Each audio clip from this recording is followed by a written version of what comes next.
This is Jay Sekulow. Action needed as President Biden's border crisis worsens. 50 dead outside San Antonio. Keeping you informed and engaged, now more than ever. This is Sekulow. This has become the largest mass casualty investigation in our city, at least in recent history. Homeland Security is now handling this investigation of who's responsible, but we are told 3 people are in custody. We want to hear from you. Share and post your comments or call 1-800-684-3110. I don't understand this idea that we're going to abandon everything that works, the border wall, MPP, asylum agreements. We're going to abandon all of that. And today you have a border that's wide open. You need to go back to what's tested and true, what works. And now your host, Jay Sekulow. Hey, everybody, we got a jam-packed program for you today. Logan's with me. We're going to discuss a number of issues. There's obviously the border crisis is now reaching the humanitarian crisis that we knew was going to happen. 50 dead in San Antonio in the back of an 18-wheeler because of human trafficking. So when we talk about these statistics, these aren't just statistics. These are 50 people that have died because coyotes were taking them across the United States, Mexico border to the United States in unair-conditioned 18-wheeler trucks. I mean, think about that for a moment. We're going to get into that in great detail. The numbers are staggering. Logan just got a report on one that is, this just tells you what the problem is. And this is just on the border crossing issue. It just shows that there is chaos happening right now. And this just came out this morning that the Biden administration has signed a 5-year contract to house what looks like 800 unaccompanied minors, essentially, who have illegally crossed the border in North Carolina, essentially in a North Carolina neighborhood, in an old school, an American Hebrew Academy. This is where, again, 800 people are going to be housed there for who knows how long, an indeterminate amount of time. It is sad. You look at this and go, this is a horrifying situation. Obviously, the community is also concerned about what this means for their neighborhood and what this means for this, because all of a sudden you have a big 800 is not a small group of people. No. You've seen some of these where, hey, 30 people are going over here and 30 people are sitting over here. We, again, don't necessarily disagree with that methodology, but you have 800 kids. No, this is horrific. And 4 individuals from Afghanistan were apprehended last month. Of course, there were a large number, like 50,000, that were not apprehended at the border. I'm sure that number goes up every month. So we're going to get into this with Colonel Wes Smith from our team. We're also going to have a live report from our office in Jerusalem, Jeff Balaban. There's a lot happening there. Also a situation with Iran now in Qatar and Doha, doing these negotiations with the Iranians, still trying to get into the Iranian nuclear deal. So that we're going to discuss. We've got also posted, by the way, at ACLJ.org. I think this is important. A couple of articles dealing with the border crossing and also with the Supreme Court victories yesterday. You want to get those. So we're going to deal with that. We've made an appearance at the United Nations on the issue of Nigeria, which has more Christian persecution than any other country in the world right now. So we've got that. Jordan did a video that was played at the United Nations. That's how you do the interventions now. They allow some in person, some by video. And that was done yesterday. We're going to play that in the last segment of the broadcast. There's a lot. You're going to hear from a lot of our team today. There's a lot going on. We're going to also take your phone calls on all of these issues and issues of pocketbook concern to you. And that is the rising prices of fuel and food. We're going to talk about all those issues. 1-800-684-3110, 800-684-3110. That's right. We're going to continue the discussion on what's going on at the border and the border crisis. Obviously, the tragedy that took place with many dead out of... like you said, San Antonio, found in a truck. Yep. This is the crisis that we're having right now, and we're going to not just disregard it, move on. So we're going to talk about this in the next segment. We also, like you said, are going to cover a huge variety of topics today and have a lot of guests. So stay tuned. You can be on the air right now. That's at 1-800-684-3110. That's 1-800-684-3110 to have your voice heard on the air. Check out the work of the ACLJ, all the great content we put up each and every day from our incredible team here. That is at ACLJ.org. Again, ACLJ.org. You can go there. See, again, you can support the work of the ACLJ, but you can also really deep dive in some incredible text and video content, audio content. Again, ACLJ.org. We'll be right back. A sweltering summer day in Texas, with temperatures topping 100 degrees, contributing to one of the country's deadliest human smuggling cases in recent history. 46 people found dead in the back of an abandoned 18-wheeler, with 16 more, including 4 children, rushed to nearby hospitals. It's believed to be a human smuggling operation. 3 people were taken into custody. A law enforcement official tells the Texas Tribune it appears people were trying to jump out of the tractor trailer because some of the deceased were found along several blocks. The patients that we saw were hot to the touch. They were suffering from heat stroke, heat exhaustion, no signs of water in the vehicle. It was a refrigerated tractor trailer, but there was no visible working AC unit on that rig. Sick and tired of this administration telling me how humane their policies are and how secure the border is. It angers me, especially this case. I've been there. They changed me forever. This is horrific. 7,000, 8,000 encounters and apprehensions a day on the border. That is a crisis, and it bore its ugly teeth yesterday, Mika, when we saw the story and the images and hearing exactly how those poor people looking for a better life died in the back of a semi-truck. This administration, they broke a lot of records. A record number of migrants have already died under Joe Biden, over 700. Now add 46 more to it. A record number of Americans have died from drug overdoses come across an open border. The numbers are absolutely record highs. We've never seen numbers this high of people coming across the border since they started counting people coming across the border. The tragedy of the situation of women getting raped as they come across, of children getting separated from their parents, of children getting raped as they come across. So you think at some point the administration would reverse course. They would say our strategy is failing, but instead they double down on it. And each month it gets worse and worse and worse. The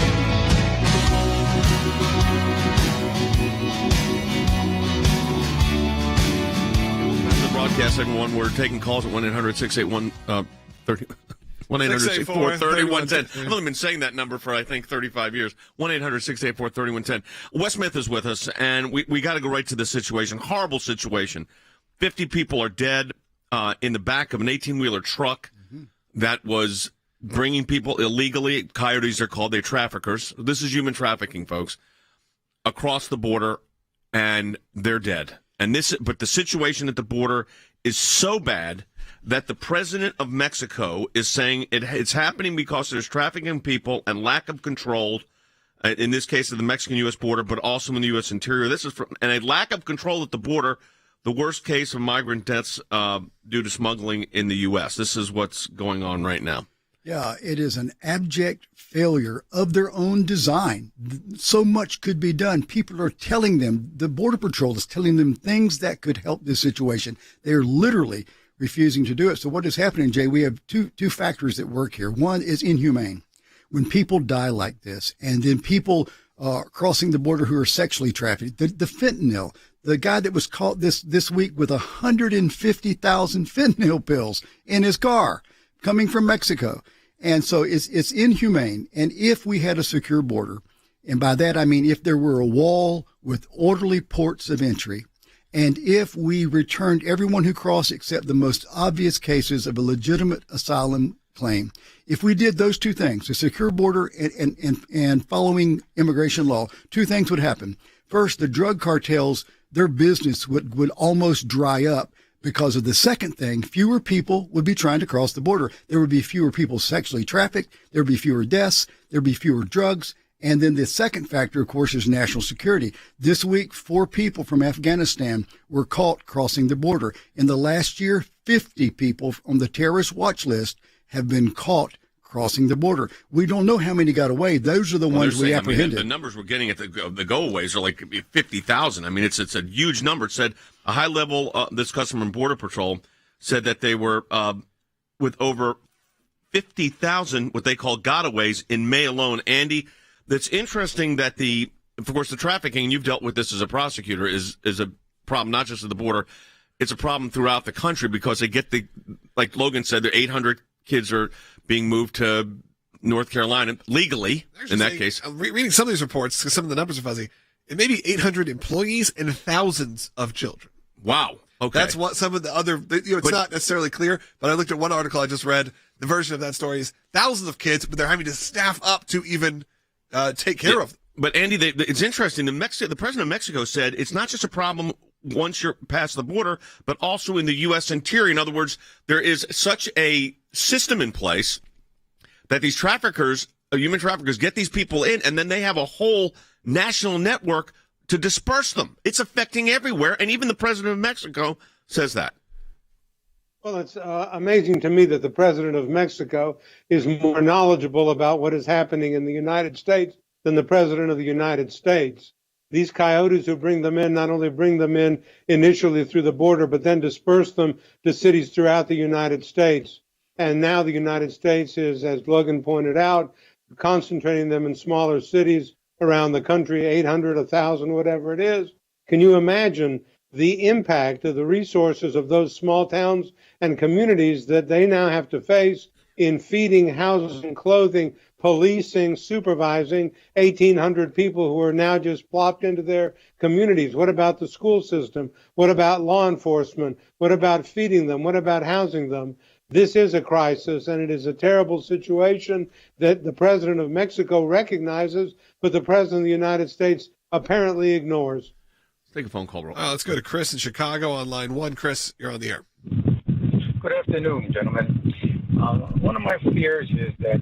Hey, Chris, unfortunately, I'm about to put you back on hold real quick. We'll try to come back to you. There's just some bad wind noise or air conditioning noise. It happens. I got a question for Wes. Wes, we've also talked about the border situation from a national security perspective.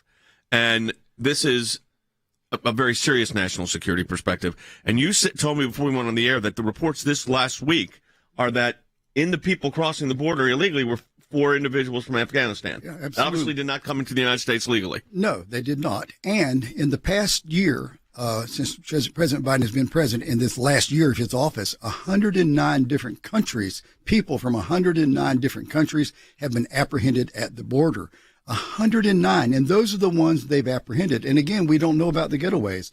Some say that in the last fiscal year, that since October, there have been 400,000 getaways, the Border Patrol estimates. This is a real national security crisis. After the 9/11 events happened, the 9/11 Commission said one of the failures of the American people collectively was a failure to imagine what the terrorists would be willing to do. I think we are setting ourselves up for a terror attack because we could not imagine, the administration could not imagine, who might be crossing their border and what their plans are from a national security perspective. You know, it's interesting because Chad Wolf, as a former acting DHS secretary, said this about these kids as Logan was talking about. Take a listen. We have a crisis right now when it comes to UACs, which are unaccompanied alien children. These are individuals that are under the age of 17 years old that come across that border, both legal, mainly illegally. And we have a crisis here because we are seeing numbers of those individuals coming across that border in highest numbers that we have ever seen begin because of the policies of this administration. They exempted all minors early on in their administration from Title 42. So Title 42, which remains in effect today, does not apply to UACs and to minors. You know, this is, Andy, this is a real tragedy. Law enforcement is telling us that they have what they call assist calls, and they're finding, 14, 15, 16-year-olds left on the side of roads in major cities. And they'll tell the officers they were taken here by their stepfather or their father, but then they don't know the name of the individual that took them. You had to deal with this as a prosecutor. We've got an epidemic of this right now, and it's really causing havoc in cities throughout the United States. Well, Jay, you're absolutely correct. And I did have to deal with it as a prosecutor because we had so many of these migrants and illegal enterers coming into the United States and just deposited in places, railroad yards, in front of communal hostels, banks, just deposited on the streets in cities and towns, in front of police stations, in front of firehouses, and abandoned like they were animals. And then you had to care for them. You can't just let them out there and let them just be exposed to the elements and be homeless. Yeah. You have to take care of them. Well, what is law enforcement supposed to do? What are medical services supposed to do? Where do we house people like this? How do we deal with the crisis? Well, the president has just ignored it and said that it really doesn't exist. The vice president who's supposed to be in charge of the border has gone down in some planned event in El Paso. The president won't even go down there to look at it. And this smuggling of people, like the other day, like the Texas incident outside of San Antonio, I can't even think of a refrigerated truck that wasn't working with 103-degree temperature, and think of these bodies in that truck. It's something that reminds me of the horrors of World War II, and it's happening right now in June 2022 in the United States of America. And let's hear actually from the White House spokesperson about this. What do they have to say about this situation and the crisis in the current moment? But the fact of the matter is the border is closed, which is in part why you see people trying to make this dangerous journey using smuggling networks. The border is not closed. I mean, this is preposterous.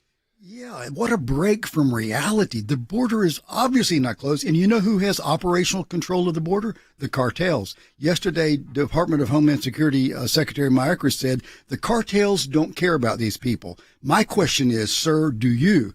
You know, perhaps I'm sure individually, members of the administration, they care, but the policies of this administration are uncaring. You know, I think the net effect of this is, Logan, you're trying to verify that report. This has now reached the levels where we don't have control on the situation. Now, we're going to get probably, Andy, tomorrow, the Remain in Mexico policy decision from the Supreme Court, another big one. And that may have an impact, but if the administration doesn't have a plan, it's not going to help anything. No, it doesn't. And we trust that the Supreme Court decision is going to uphold the Remain in Mexico policy. But one of the things that the President Biden did, the first thing he came in, was reverse the salutary policies of President Trump. The wall, the Remain in Mexico policy, all the policies that President Trump had put in that were working. And then to come out with a ridiculous statement through his press secretary that the border is closed. What are you talking about? Right. Who do you think we are? Idiots out here? That was a preposterous statement. All right, coming up in the next segment. We expected this. It has now happened. Kentucky, Utah, and Louisiana all facing lawsuits. Louisiana and Utah, a judge has enjoined the state law that put restrictions in place on abortions. We knew this was coming. We're going to get into this in great detail. We'll take your calls at 800-684-3110. Frank Mannion from our office in Kentucky is going to be joining us. We've got a lot to discuss. That's right, 1-800-684-3110. We have some phone calls that are on hold. Stay on hold. We'll get to you when we can. Obviously, a few lines are open as well, so you can call in right now. 1-800-684-3110. Continuing this conversation, you said we're going to shift in the next segment, talk a little bit about what's happening in the life situation, obviously with the overturning of Roe, what that means state by state. We've seen a lot of things going on, and we're going to cover some of those, specifically what's going on in Kentucky, in the next segment. We'll be right back.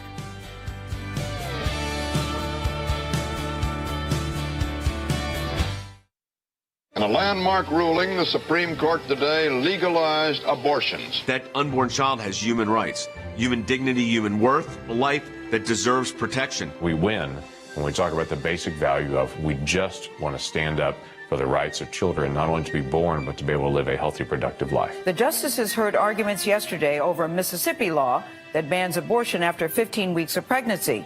This is the most significant challenge to Roe v. Wade in decades. It's wrongly decided they should go fix it, just as in the great historic cases have been fixed before. Is there anything in the Constitution that guarantees abortion? No, there's not. Is there anything in our law that talks about viability? No, there's not. They don't view life until that child's outside of the womb, yet they control the exit point of the womb. The fetus has an interest in having a life, and that doesn't change, does it? From the point before viability to the point after viability. And if one respects our Constitution, then Roe can't stand. There are liberal scholars that have said Roe's underpinnings were constitutionally suspect. No, it's a horribly decided case. Abortion policymaking should rest with the elected legislators and elected governors to make those decisions on behalf of the people. Breaking news, we have just received word of a decision in one of the most consequential cases before the Supreme Court in decades. The court essentially says today that Roe and Casey are gone. This will be a patchwork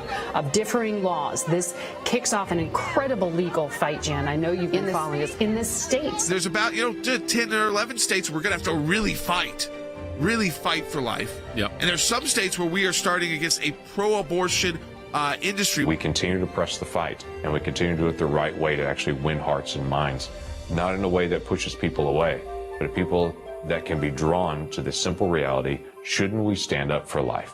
Shouldn't we do that most basic thing as a culture? And I think we'll win it.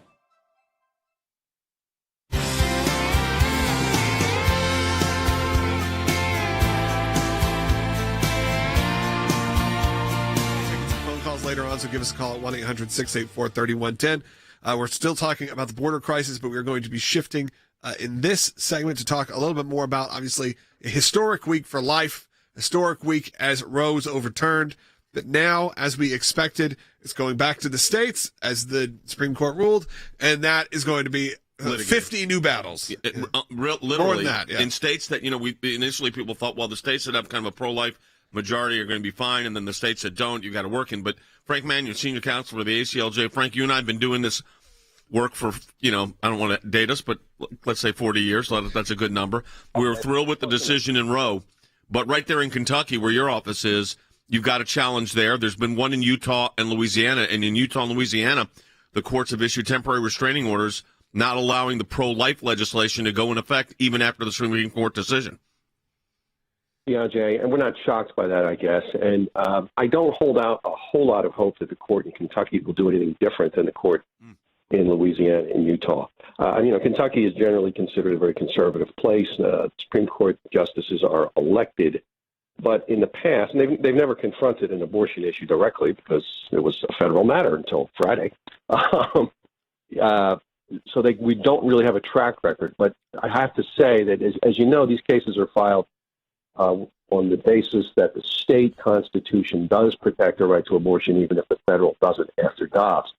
And there is a significant amount of right to privacy case law in Kentucky already, which is what the ACLU is banking on. They've already sued. They sued yesterday. They've obviously been waiting for this because the filings that they filed yesterday are they're from the ACLU National. This isn't the local Kentucky ACLU. Okay. They're changing the names of the states, and the case law that they're citing. So they're ready to go. Frank, I've said that a lot of this is going to ultimately come down to the state Supreme Courts. So take Kentucky, for instance. I don't know what the situation there is. How does your court view these issues? I think I'm not that optimistic with the state Supreme Court because of their long history of sort of mimicking what the Supreme Court has done with privacy and, bodily integrity and all that sort of thing. I could easily see them siding with the ACLU on this. But the good news in Kentucky is the issue is on the ballot in November. In November, we already have a referendum which will decide whether or not there is a right to abortion in the Kentucky Constitution. So in a sense, the court matter here, the litigation is a bit of a sideshow because the voters are going to decide this in November, and Kentucky voters historically have been extremely pro-life. So I'm much more optimistic about winning there than I am about winning at the courts. But we'll see. Then you also have a very liberal governor in Kentucky. A lot of our comments, a lot of people from Kentucky that are listening. So that does put a weird counterbalance. You think of Kentucky as a very conservative area. Elected officials you think would be representative, but Kentucky is kind of one of those anomalies where it can kind of go either way. But Frank, you raised the point of the legislative initiative, and ACLJ Action, our 501c4, is looking at these states because we came to the same conclusion that you're not going to just be able to rely on the state Supreme Courts here, that it may take constitutional amendments in the state legislature to get through that the people actually vote on these issues. So what does the fight look like in your view here? I mean, are we talking about 50 states probably or possibly? It's quite possible. And, this is exactly what Dobbs said.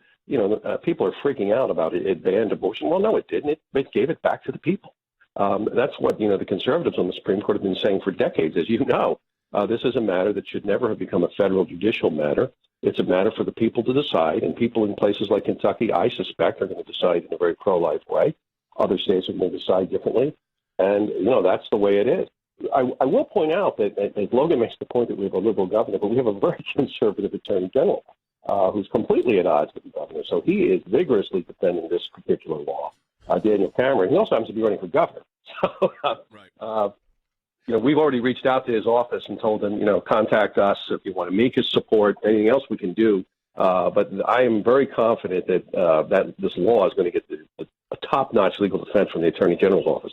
Sometimes Attorney Generals, when faced with laws they don't like, kind of put up a half-hearted effort in defending these things. But that's not going to happen here in Kentucky. Yeah, like we said, Laura on YouTube said Kentucky has a very liberal governor. What is his role in this? So what about the conflict between the governor, Frank, and the Attorney General? Well, it's interesting because our current governor used to be the Attorney General. Right. When we had Matt Bevin as governor. So those two went at it all the time, and we're seeing sort of the reverse thing now with Bashir as governor and Cameron. Cameron has already announced, and I'm sure they're in the process of filing today, that they're going to vigorously defend this law. So I don't have any doubts that the governor doesn't have much to say about it at this point. So the ACLJ action, just so everybody knows, is looking at it legislatively, constitutional amendments. ACLJ is looking at it from a litigation standpoint. Frank Mannion, senior counsel with the ACLJ, appreciate your comments on this, and being with us. But I'll tell you this, Logan, this is exactly what we said was going to happen. Now, it's happening quickly, but we have been prepared too. The decision of the Supreme Court was great. It returns it to the states, and I think the fight's going to be in the states. Yeah, and actually, I'd be interested to hear from people who are more pro-choice in the fact that I feel like they're putting their money and their time in the wrong places. You see people supporting Planned Parenthood. You see people putting their time and protesting when really it's the Supreme Court decision. It was what it was, and now it's where litigation is going to take place. It's where they're going to go to the courts to battle this out and inevitably go to the elections and upcoming elections when this happens. So that is, to me, an interesting part of this. I think people's natural reaction on either side is take to the streets and protest and donate to these organizations that really can do nothing. Even if you're a pro-choice person, they can't do anything right now. Supreme Court has ruled. So now it takes it to the court, and now it's going to get interesting. I hope people get more educated on actually where they need to be putting their support. Well, I think that's right, and there's going to be a lot of talk right now, but and people are trying to rush statements out, and we're saying we have to do this thing very strategically, very wise, very smart. You look at a state like Kentucky is a perfect example. Republican AG, Democratic governor, conservative legislature, looks like a pretty liberal Supreme Court in Kentucky. Yep. So then you got to look and say, okay, well, we could go with that challenge up to the Supreme Court of Kentucky, but also we may need something else legislatively. And that's where it's going to take real analysis. And we've got teams of people working on this right now. I mean, literally teams of people in our office in Washington, in our office in Kentucky, around the country, to deal with these precise issues. So, again, I want to be clear that these are big issues. We're prepared. We're just being really strategic on how we engage this. I do want to take this call. We're going back to the situation on the border from Mark. I think we should address it. We'll take more calls at 800-684-3110. Yeah, absolutely. Let's go ahead. Or is he on the air? Mark, you're on the air. Hello, Jay. How you doing? Great.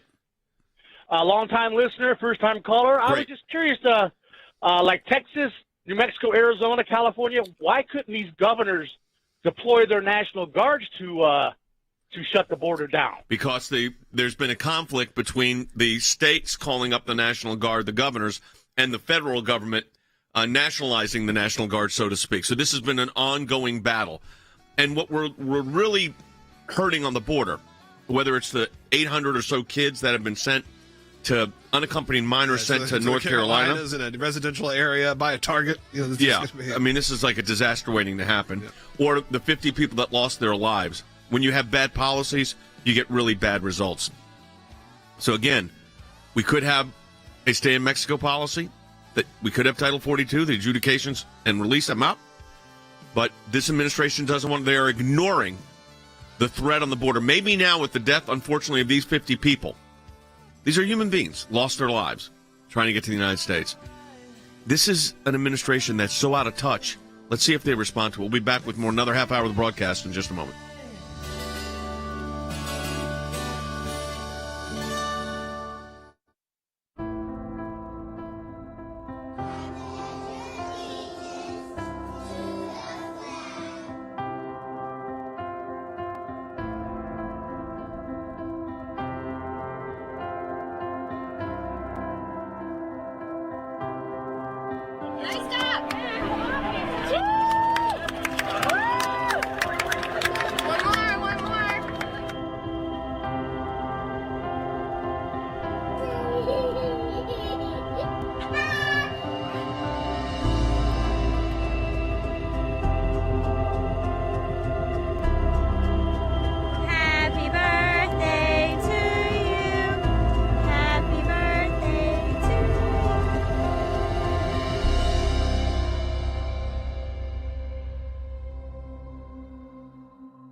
Keeping you informed and engaged, now more than ever. This is Sekulow. And now your host, Jay Sekulow. Hey everybody, welcome back to the broadcast. Welcome to the second half hour of the broadcast if you're just joining us. We talked about the border crisis. We talked about the situation on the litigation now over the outcome of Roe versus Wade. This next half hour, I want to focus on some international matters. In fact, we're going to hear from Jeff Valabon from our office in Jerusalem in about 5 minutes to let you know what's going on in the Middle East. There's a lot happening there. But also, we're going to get into what we're doing at the United Nations with Van Bennett. Jordan made a what's called an intervention. That means an oral statement to the United Nations on a situation in Nigeria. Nigeria, unfortunately, was removed from a list of particular concerns by the State Department. We talked to Mike Pompeo about that. Yet, in Nigeria, a Christian is killed for their faith every 2 hours. And from October 2020 till September 2021, ready for this? More Christians were murdered for their faith in Nigeria than in any other country. And yet, and by the way, that number is 4,650 during that period. Nigeria accounted for nearly 80% of the Christian persecution death cases worldwide. And the State Department takes them off of the country of particular concern list. This is how out of touch they are. Again, you're talking about basic fundamental human dignity, the right to believe in your conscience, your faith, and to not lose your life for it. What's the benefit to them for doing this, for removing it? So they get to focus on other things. They can have economic benefits. There are things that they'll do. Yeah. But when the United States, for taking them off the list. Nothing that outweighs the death toll that's taking place here. The Nigeria was on the list, put on the list by the Trump administration. Mike Pompeo was written about it on ACLJ.org. That's one of the things I want to talk about. I mean, look at the people that we have that we're working with. Former Secretary of State Mike Pompeo, former Director of National Intelligence Rick Grinnell, both of which were cabinet members in the previous administration. So, I mean, we're dealing, and they're part of our teams, and not just on radio. They're helping us on a whole host of areas. And I think you have to understand the nature and scope of what's going on as we go to an international focus here, that this is really serious. And we've got to be concerned when people are losing their lives for their faith, whether it's in the Middle East, whether it's in Africa, wherever it might be. We have got to be concerned. We'll take your calls on all this, too, at 1-800-684-3110, 800-684-3110. I am concerned also that as we talked about the border situation in the last half hour of the broadcast, that we are about to have a migration crisis worse than any we've seen. You know that the number of what they call contacts last month, I mean, the numbers are staggering. 239,000, almost 240,000 migrant encounters of May of 2022. And it was high last May in 2021 at 180,000. So you've had more than 60,000 additionals. And it's also higher than the 235,000 encountered in April of 2022. That's every month. 250,000 encounters on our border. And you've got the press secretary saying the border's closed. So all of these affect international matters. That's why the ACLJ, with our resources around the globe, can fight on all of these fronts. But we have got to get border security in place, folks. We have got to get the immigration system fixed. We cannot have people coming over in unair-conditioned trucks. We need a remain in Mexico policy until your case is adjudicated. This is unacceptable, period, and it's a violation of basic human dignity. Yeah, but we are taking your calls on this and the other topics at 1-800-684-3110. Once again, that's 1-800-684-3110. Clear through some of the calls. We actually have quite a few open lines right now, so if you want to be on the air, this is the time to give us a call. Again, that's at 1-800-684-3110, whether it's on the border crisis, whether it's on the life laws. We'll take them on all the topics we've gone over, and we'll keep going. If you have questions that are about those, and we'll take some more at the end of the show as well. So again, that's at 1-800-684-3110. We'll encourage everyone to visit ACLJ.org, as I said earlier, not just a place to go. I know we say go support the work of the ACLJ and go donate. Obviously, that's what we'd love you to do. We'd love the support. However, our team creates incredible content, so make sure you are on there checking out all the videos, all the articles that are posted, all the blogs at ACLJ.org and on all social media platforms. The United States and Iran will hold indirect talks in Doha from Tuesday. Representatives from the European Union will serve as mediators. When you try to appease someone like the Ayatollah, who is a religious theocratic authoritarian who wants to put down these protests inside of his own country using brutal force, and I pray for the Iranian people every day. When you have an administration that has abandoned our friends and is emboldening our adversaries, it becomes incredibly dangerous. The administration is eager to appease the Iranians at any cost. And that's why they're not signing yet, because the Iranians, once they identify the eagerness coming from the U.S. and the Europeans, they demand more. The IAEA says Iran plans to increase its uranium enrichment with more advanced centrifuges, approaching weapons-grade levels. They are getting to the point that they will achieve nuclear capabilities with the blessing of the international community. Iran's growing missile and drone capabilities are seen as a regional threat. The head of the IAEA says if this pace continues, it would be a matter of just a few weeks before Iran could get sufficient material needed for a nuclear weapon. I cannot understand why the European Union and this current U.S. government is pushing towards enabling this vicious regime who calls America the big Satan and calls Israel the little Satan. Let them have nuclear capabilities. The talks will follow months of deadlock between the two countries after Tehran insisted that Washington remove its elite military force from the U.S. foreign terrorist organizations list. The nuclear agreement also promises sanctions relief that would release nearly $100 billion to the Iranian regime. Avivi and others believe the money would not only fund Iranian partners in the region, like Hezbollah and others, it could also reach allies closer to the U.S., like Venezuela, which Avivi calls Iran's Cuba.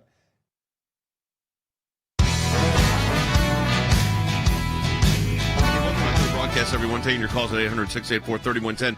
We're going to go right to Jerusalem, where our leader of our Jerusalem office, Jeff Balaban, is right now. And Jeff, there's a lot in the news. There's a lot to talk about. Let's kind of unpack it one at a time.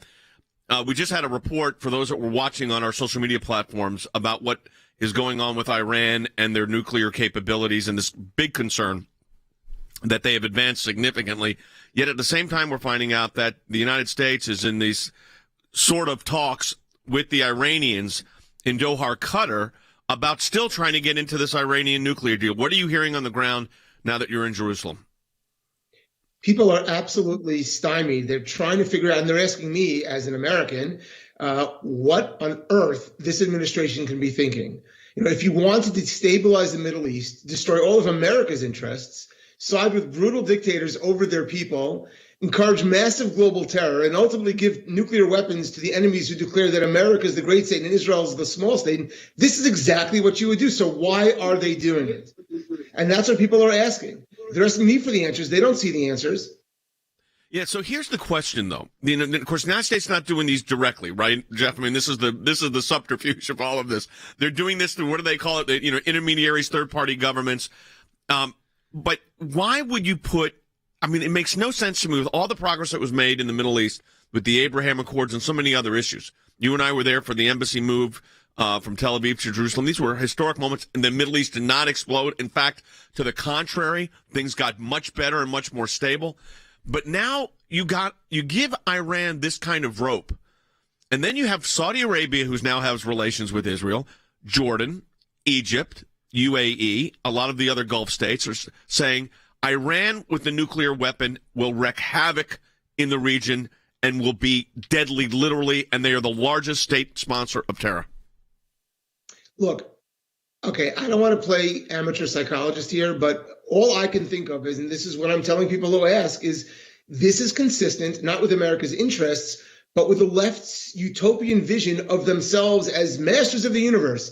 It's the same thing as pretended they're going to change the climate and defeat a virus. And, you know, it seems to be their idea is, wouldn't it be great and demonstrate how godlike we are if we could rehabilitate the Muslim Brotherhood and the mullahs in Iran and the Palestinian Authority and make them not terrorists, but peaceful statesmen, and we're going to solve the world. Okay, that's great, except what it actually causes in real life is massive destruction, bloodshed, death, and it destroys America's interests as well as any of our allies. And you're right, Jay, we just saw spectacular success with the Abraham Accords.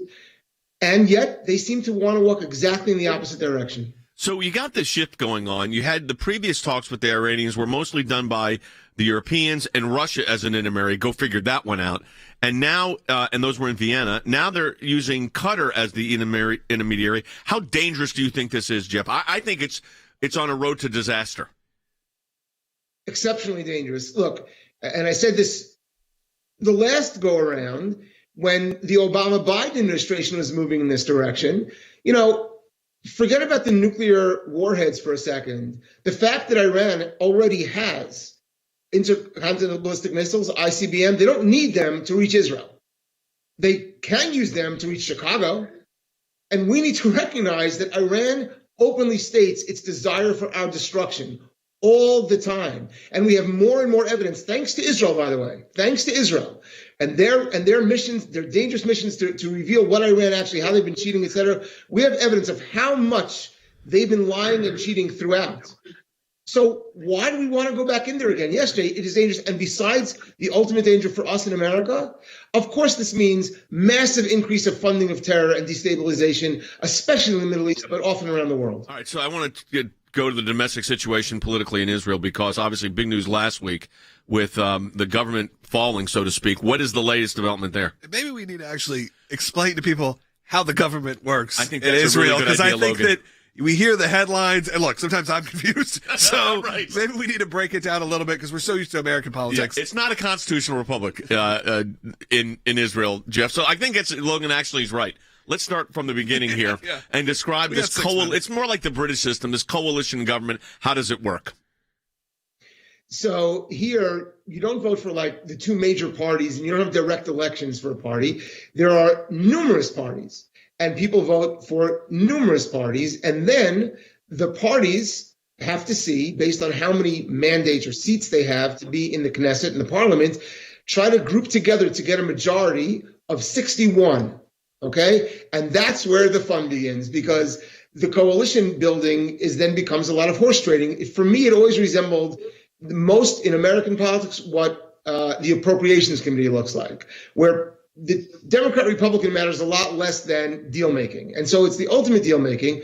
And for the first time, the last government, or this present government, was formed by a couple of groups on the right breaking in completely new direction and actually forming a government with Arab parties. Now, there have often been Arab members of parliament. That's not a surprise in Israel. But these are parties that are not pro-Israel parties. These are parties that actually side openly with Hamas, a terror group, Muslim Brotherhood parties. And so it was a shocker when supposedly extreme right-wing Zionist parties formed a government with them, and people thought it wouldn't last. And for a year, it lasted with a lot of tension. And then it looked like things were beginning to collapse. And Bibi Netanyahu, who has been the opposition leader because he couldn't form a majority government last time, looks like he was gaining power because the right was realigning, saying they don't like the current situation. We know that it could fall like on a moment's notice, right? I mean, it could just literally fall apart, which it did because some of the coalition partners pulled out. Where is it now? There's a lot of talk that Netanyahu may be coming back and trying to put his own coalition together. Does that look realistic or not so realistic right now? What does it look like? You're there. It looks highly realistic. A lot of the schism that existed among the right, which is to say the national religious parties, the Zionist parties, the secular Zionists, the pro-Israel parties, I guess we would call it, even though a lot of the other side here may call themselves pro-Israel, they don't like what they've seen in the last year. They think certain red lines were crossed. And so even though some of them may have issues with Bibi Netanyahu's dominance, and he's been the major dominant political figure for decades, it seems they may be aligning, and that's the hope. And that's actually, but it's by no means clear that will happen, because there are a lot of personality issues, and there are a lot of personal political futures at stake. So it's a race against time to see if Bibi Netanyahu can put together a coalition of majority, and that's actually why the current government are the one who called for this government to stop, so that they have a chance to quickly reestablish it and not allow Bibi to have a little more time to call for the government to end, so that he could have already established his coalition. People are on the right generally are hopeful that Bibi will be able to pull it together again, but it is by no means. When do you think we'll know? Oh, I don't think we'll know for quite a while. Months? Look, I wouldn't be shocked, and that's also when I'm talking to people here, including I talked to some of the best well-known political analysts on both sides of the political spectrum, and they are up in the air with this. It could happen anytime. It could happen quickly, or it can drag out possibly for months, 3 or 4 months. All right, let me ask one last question here, Jeff, and that is, we do a lot of representation at the International Criminal Court in The Hague. You've got all these complaints being filed regularly by the Palestinian Authority, but we also do a lot of work in Judea and Samaria. You were just out, I think, yesterday or the day before. Give us the latest, and just describe, again, going back to what Logan said. When we talk about Judea and Samaria, tell people what we're talking about. Sure. So what the world likes to call the West Bank for the last couple of decades is actually sort of a hostile name that was given to a region known as Judea and Samaria, literally since Bible times. And the world knew it as Judea and Samaria. It was always Judea and Samaria, except when the Jordanians invaded so that Israel couldn't have its state in 1948, they took control, and they called it the West Bank, meaning the West Bank of the Jordan River. That whole area, and we don't have a map here, but maybe next time we'll do a graphic, that area is very contested.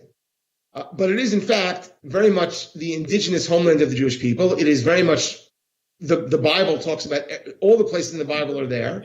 Jerusalem is part of that area. Right. And so now it's being disputed. And once again, the Biden administration, like what they're trying to do apparently in Doha, they're trying to rehabilitate the idea of a Palestinian Authority, which really for decades has demonstrated no interest in peace and just interested in terror. Right. And they're in control of the Palestinian population there.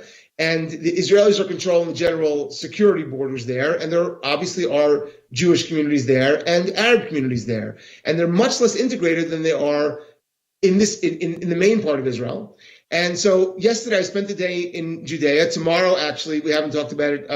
The plan is to go to Hebron, and then on Thursday to spend the day in Samaria, catching up with people who are local leaders, seeing what's going on the ground there, what kind of challenges they're facing, both in terms of the future of sovereignty and control and safety and security there, and how we can help them. You know, let me say this.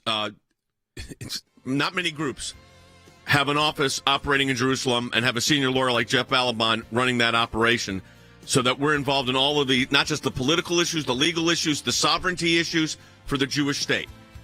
And we've been committed to this for 40 years. I made multiple appearances. We have as a group at the International Criminal Court in The Hague successfully. We're going to continue that fight no matter what jurisdiction, UN or any place else, to defend the right for a Jewish homeland, including Judea and Samaria, which is part of biblical Israel anyway. So you look at it that way. I wrote a whole book about it called Jerusalem. We'll be back with more in just a moment. Thanks, Jeff.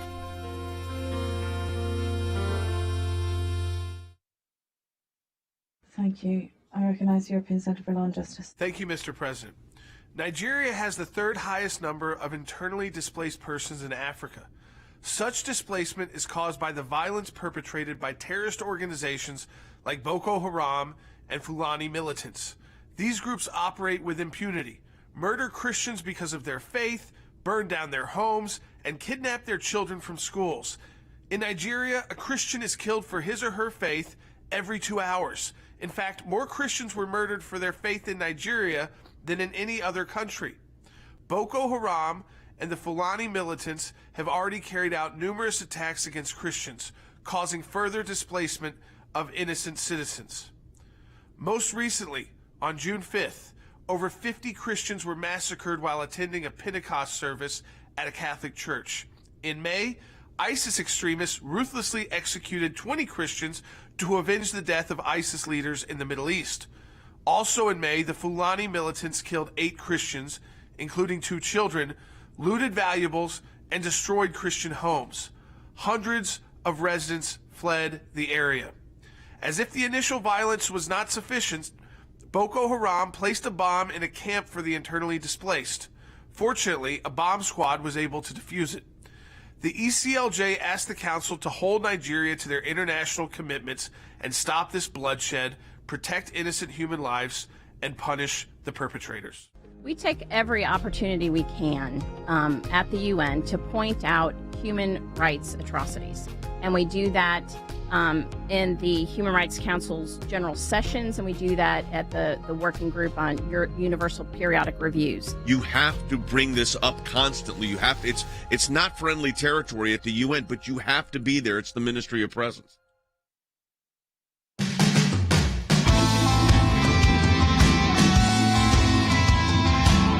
Welcome back to Sekulow. Wrap up today. We actually have a very interesting segment to get to, including my brother presenting at the UN today.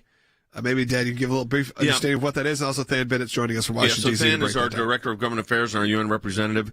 I want to set the stage for this a little bit and give a little aspect before we go to what Jordan actually did at the United Nations today. And that is, Than, when we talk about these interventions on countries of concern that we have, is because we get a chance to speak to the entire General Assembly or at least the Human Rights Commission, whoever it might be. Explain this to our audience so they understand exactly what we're talking about before we see that actual video.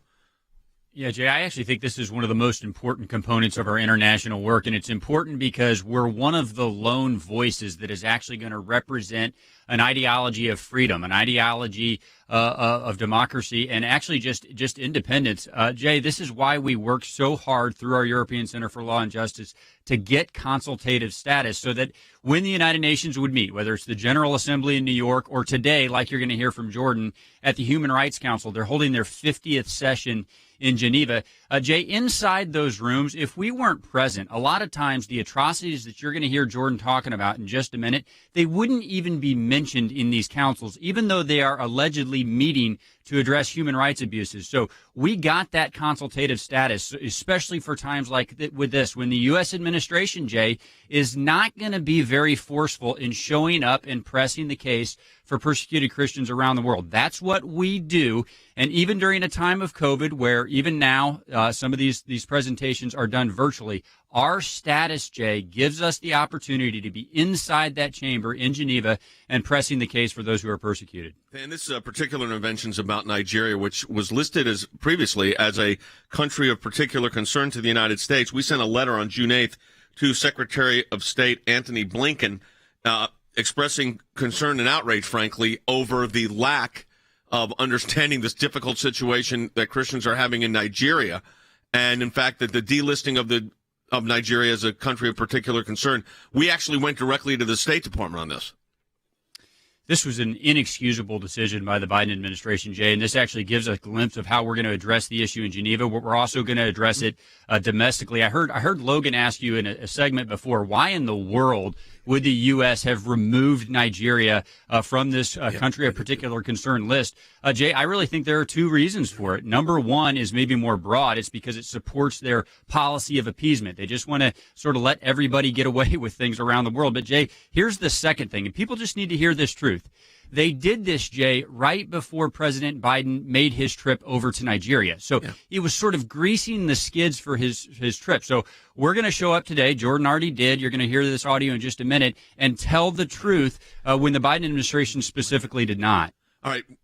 We're going to go ahead and play for you Jordan's intervention that was played at the United Nations just hours ago. Take a listen. Thank you. I recognize the European Center for Law and Justice. Thank you, Mr. President. Nigeria has the third highest number of internally displaced persons in Africa. Such displacement is caused by the violence perpetrated by terrorist organizations like Boko Haram and Fulani militants. These groups operate with impunity, murder Christians because of their faith, burn down their homes, and kidnap their children from schools.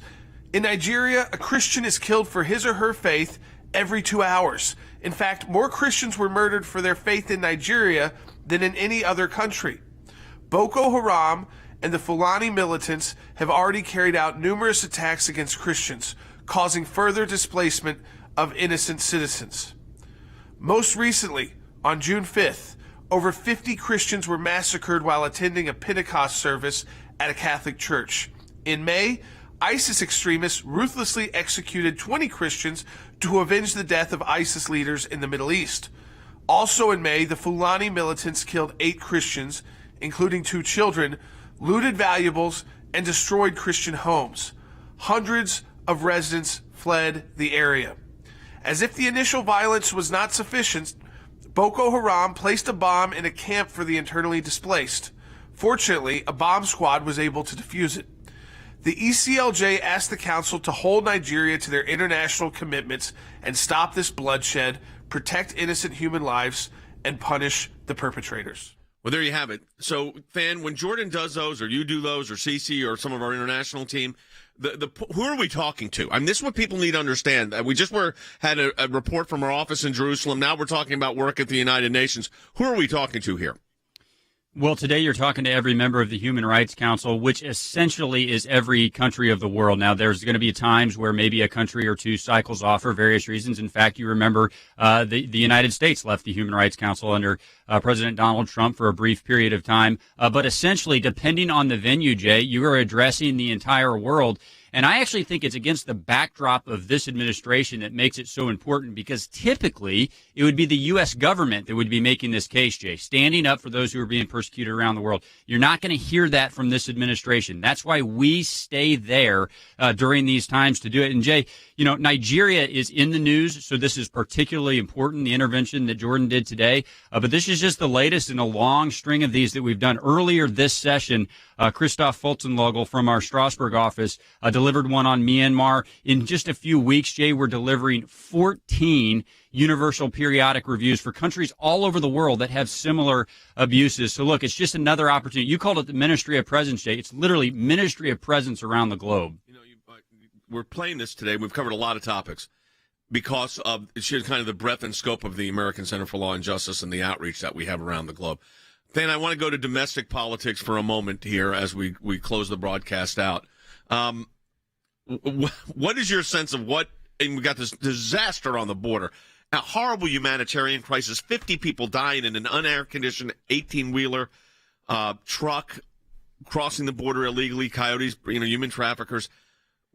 And the Biden administration says, oh, well, the border's closed. Well, it's not. But it's more than that. Is there any talk in Congress about doing anything to fix this mess? Or just not the votes there on anything? Yeah, I mean, there were proposals, Jay. There have been proposals there for some time. But unfortunately, the real truth of this is the Democrats in the Congress, both the House and the Senate, won't provide the votes, even necessary just to stop maybe trafficking, Jay. I mean, take that issue. That shouldn't be partisan. It should be very easy to come to a conclusion. Marsha Blackburn's had a bill pending in the United States Senate for months and months and months. It has not moved. But, Jay, I think today's story is a specific example of something that you've said on this broadcast many, many times. Closing the border, making sure that you have operational control of the border. Guess who that is most compassionate to? It's most compassionate to the people who are trying to come to the United States for a better life, because it gives them an orderly and a safe way to do it. Without operational control of the border, what happens to those people? Chaos. They die in the back of trucks, Jay. And then Logan reported earlier in the broadcast that there's a report, and we're trying to get the numbers, but it could be 800 unaccompanied minors are being sent to North Carolina. Thousands, of going to unaccompanied minors across the border being sent to North Carolina to essentially live and work in a school, an abandoned old school that the Biden administration has leased for the next few years. It's unreal. So it's a very sad crisis. Those headlines human consequences. The headlines seem wild, but you do have to remember, like you're right, there are human beings behind all of this. All right, folks, thanks, Dan. We gave you a good look at the work of the American Center for Law and Justice. Let me tell you ways to stay engaged with us. At Jay Sekulow, at ACLJ. Good ways to do it. We're also on a lot of social media platforms, too. That's right. We're available right now on all your favorite social media platforms, Facebook, Instagram, Twitter. You can also find us on Truth Social. You can follow all of us. At Rumble, Jay Sekulow, Rumble. At Jordan Sekulow, at Logan Sekulow. Yep, Rumble and YouTube. We're available on all of those outlets as ACLJ and as individual personalities, so make sure you go follow all of them. We appreciate it. We always put up great content each and every day. Some incredible content made by our team. You can find all of that also at aclj.org. We'll talk to you tomorrow.